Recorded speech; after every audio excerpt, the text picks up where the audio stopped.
এখন প্রশ্ন, ইমানের স্বাদ আছে, ইমানের স্বাদ কি কেউ পেয়েছেন আজ পর্যন্ত? পেলে একটু হাত তুলবেন সামনে। ইমানেরও একটা স্বাদ আছে, কেউ পেয়েছেন কি? কেউ পাননি, এতগুলা মানুষ। আর আজকে আমার আলোচনার বিষয় ইমানের স্বাদ। আল্লাহর কসম করে বলছি, আধা ঘন্টা 40 মিনিট যদি আপনি আলোচনা শুনেন আর আল্লাহ যদি আপনার অন্তরে তালা মেরে না দেন, আজকের আলোচনা আপনার জীবন পরিবর্তন করবে ইনশাআল্লাহুল আজিজ। আলোচনার বিষয় ইমানের স্বাদ। শুধু দাবি মনোযোগ সহকারে শুনবেন।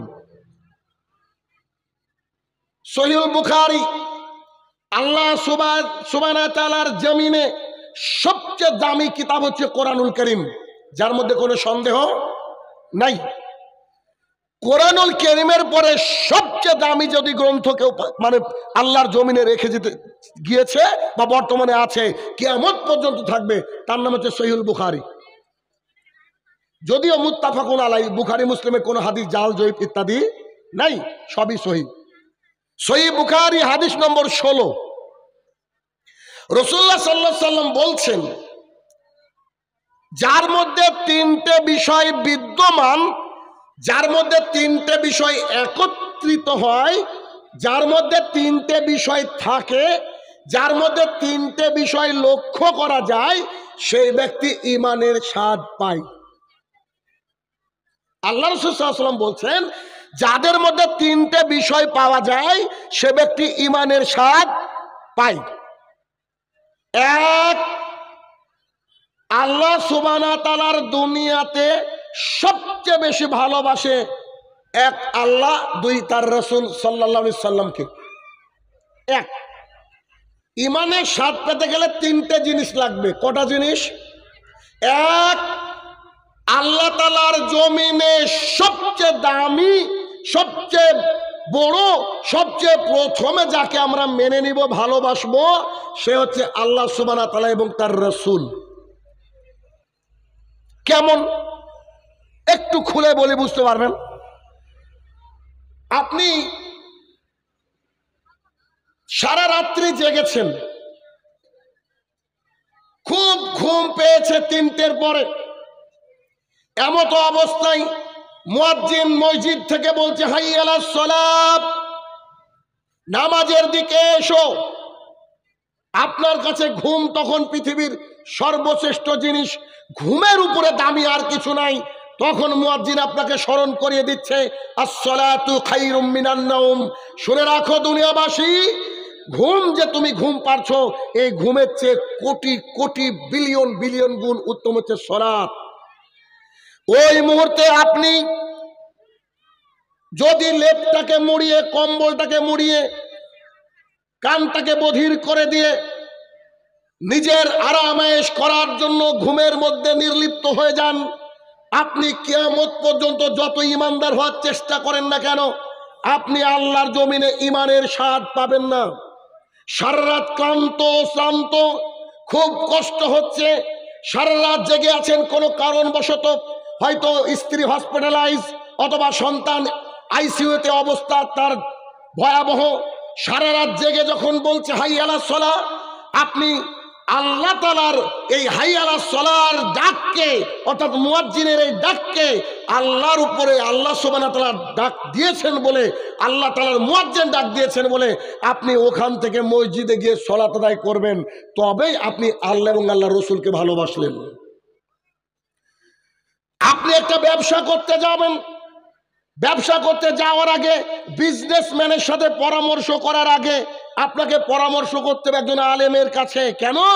আমি এই ব্যবসাটা করতে চাইছি, ব্যবসাটা কি হালাল? আল্লাহ কি পারমিশন দিয়েছে? মুহাম্মদ সাল্লাল্লাহু আলাইহি ওয়াসাল্লাম কি আল্লাহর তরফ থেকে পারমিটেড করেছে? যদি করে থাকে এই ব্যবসাটা আমি করব, নচেত এই ব্যবসা আমি করব না। আল্লাহ এবং আল্লাহর রাসূলকে ফার্স্ট প্রায়োরিটি দিতে হবে। আল্লাহ সুবহানাহু ওয়া তাআলা মুহাম্মদ সাল্লাল্লাহু আলাইহি ওয়াসাল্লামকে বলছেন, তুমি জাতিকে বলে দাও, ইফাউল্লাহা, দাড়িটাকে ছেড়ে দিতে হবে। ওয়াসা, দাড়িটাকে ছেড়ে দিতে হবে। ইফাউল্লাহা, ছেড়ে দিতে হবে মানে আপন গতিতে ছেড়ে দিতে হবে। ছেড়ে দিতে হবে মানে আপন গতিতে ছেড়ে দিতে হবে। ছেড়ে দিতে হবে মানে আপন গতিতে ছেড়ে দিতে হবে। চাচাও যাবে না, কাটাও যাবে না, সাইজ করাও যাবে না, না উপর থেকে না নিচ থেকে না সাইড থেকে।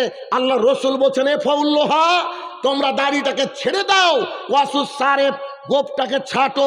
যদি কোনো মানুষ এই কথা শোনার পরে তারপরেও দাড়ি সাইজ করে, তারপরে দাড়ি চাচে, তারপরে দাড়ি ছাঁচে, তাহলে সেই ব্যক্তি আল্লাহর জমিনে যতদিন বেঁচে থাকবে এ ওই ক্যাটাগরিতে আসতে পারবে না। কেন? পৃথিবীর বুকে সবচেয়ে বেশি প্রায়োরিটি কাকে দিতে হবে? আল্লাহ এবং আল্লাহ রসুলকে।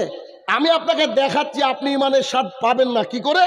এখন আপনি এই বক্তৃতা আপনি আপনার গিন্নি অর্থাৎ আপনার স্ত্রীকে আগামীকাল বলবেন, শোনো আমাদের বিয়ে হয়েছে 3 বছর হলো, আমার বয়স বেশি না, 24 বছর বয়স হলো, শাহিনুর রহমান যে কড়া করে কথা বললো, আমি ভাবছি সিদ্ধান্ত নিয়েছি দাড়িকে ছেড়ে দেবো আর গোপকে ছাড়বো। এ কথা আপনি বলেই দেখেন, আপনার স্ত্রী এমন কথা বলবে আপনাকে, আপনি বলবেন আচ্ছা ঠিক আছে এখনই সেলুনে যাচ্ছি। আপনি ভালোবাসলেন কাকে বলেন তো? কথা বলেন। স্ত্রীকে ভালোবাসলেন, তাহলে আপনার পৃথিবীর বুকে সবচেয়ে ভালোবাসার যে দুইজন, এক আল্লাহ সুবহানাহু ওয়া তাআলা এবং তার প্রেরিত নবী এবং রাসূল মুহাম্মদ সাল্লাল্লাহু আলাইহি ওয়াসাল্লামকে কি ভালোবাসা হলো? কথাকে বোঝাতে পারছি আমি? আমার কথা বুঝছেন? একটু দেখেন, এলাকা এমনও এলাকায় আমরা বসবাস করি যেখানে আমাদের বিভিন্ন তরিকা বিভিন্ন মাযহাবের লোকজন বসবাস করে তো। আচ্ছা, এখন যখন আমি ইফতারি করছি, একটা খেজুর বিসমিল্লাহ বলে মুখে দিয়েছি, তখন পাশের মসজিদ থেকে বলছে আপনারা তাড়াতাড়ি প্রস্তুতি নেন, এখনো 6 মিনিট বাকি আছে। এ কথা শুনেন না? শুনেন না? বলেন এটা? অনেক মসজিদে বলে, অনেক মসজিদে বলে। এখন আপনি করবেন কি? একটু আবু হুরায়রা রাদিয়াল্লাহু তাআলা আনহু বলেন, রাসূল সাল্লাল্লাহু আলাইহি সাল্লাম বলেছেন আমার উম্মত ততদিন পর্যন্ত কল্যাণের মধ্যে থাকবে যতদিন শেষের দিকে সাহুর করবে, সাহারি খাবে আর তাড়াতাড়ি করে ইফতার করবে। কথাকে বোঝাতে পারছি আমি? আমার উম্মত ততদিন কিসের উপরে থাকবে? কল্যাণের পথে থাকবে। কতদিন? যতদিন তারা একেবারে শেষের দিকে এসে সাহারি করবে আর দ্রুত ইফতার করবে। আর আপনাকে এলাকার লোক বলছে বেটা সারাদিন রোজা রেখেছ আর 6টা মিনিট সহ্য হয় না পেতে, এখন তুমি খাচ্ছ। আরে সহ্য হয়। এখন যদি আপনাকে বলি, জানি না এলাকার নাম কি, ভুলে গিয়েছি, আমার নেট কানেক্টেড আছে, এখানে মারলে নেট আমাকে অটোমেটিকলি বলে দেবে। যদি এখানে মারি আমি, এটা মোর গ্রাম ভারত, মারলাম চলে আসলো। এখন আজকে ছিল ফজর ছিল 4টা 48, এখানে মাগরিব ছিল 5টা 39। এখন এটা তো আর আমাদের বাবা চালায় না, এটা ডিলারশিপ তো আমাদের কাছে নাই। তার মানে আপনাকে 5টা 39 মানে 39-এ ইফতার করতে হবে। যদি এইটা করতে পারেন তাহলে আপনি আমি কল্যাণের পথে থাকবো বলছেন মুহাম্মদ সাল্লাল্লাহু আলাইহি সাল্লাম। তার মানে আমি বলতে চাইছি আল্লাহ তাআলার জমিনে সবচেয়ে বেশি প্রায়োরিটি কাকে দিতে হবে বলেন না? আল্লাহ এবং আল্লাহ রসুলকে। রাত্রি 1:30 থেকে বলছে উঠুন ভাত রান্না করুন। কেন?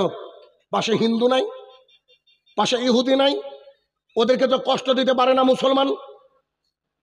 আবার ও মদিনার কি বুলবুলি নাকি গজল, একটা লাইনও মুখস্থ নাই গজল। সময় করে করবো এবার, না সুর জানি না গজল জানি, হাদিস বলে শেষ করতে পারবো না। সারা রাত যদি এখানে বসে রাখেন সারা রাত হাদিস বলবেন ইনশাল্লাহ, স্টক থেকে ঘাটতে হবে না। তো কি গজল বলে বলে বলে শেষ করে, আচ্ছা ওটা কি তাহাজ্জুদের সময় না? কথা বলেন তো। যার বাড়ি মসজিদের পাশে ওর কি তাহাজ্জুদ হবে? আল্লাহু আকবার, আলহামদুলিল্লাহ রাব্বিল আলামিন, ও বলছে ও মদিনার বুলবুলি। এবার আর রহমানের রাহিমের জায়গাতে বুলবুলি বাড়ি গেল, কত যে জ্বালা। তো কি করতে হবে? হয় ডাকতে হবে না, আর না হলে আল্লাহ এবং আল্লাহ রসুলকে প্রাধান্য দিলে কি করতে হবে? বুখারী এবং মুসলিমের হাদিস, একেবারে আরো সহজ করে দিচ্ছি। মিশকাত শরীফ 680 নম্বর হাদিস, রাসূল সাল্লাল্লাহু আলাইহি সাল্লাম বলেন, ও আমার সাহাবীরা শোনো, যখন বিলাল রাদিয়াল্লাহু তাআলা আনহু আজান দেয় তখন তোমরা সাহুর করো। আপনারা এতদিন শুনে খেতেন সেহরি, তাই না? সেহরি মানে জাদু, সেহরি মানে ভাত খাওয়ানো হয়, ওটা বেশ শাহুর অথবা সাহারি। তাহলে কি, বা ভোরের ভাত খাওয়া অন্তত বলেন, বাঁচেন একটু বাঁচেন। তাহলে কি রাসূলুল্লাহ সাল্লাল্লাহু আলাইহি ওয়াসাল্লাম বলছে তোমরা সাহুর করো, যখন বিলাল রাদিয়াল্লাহু তাআলা আনহু আযান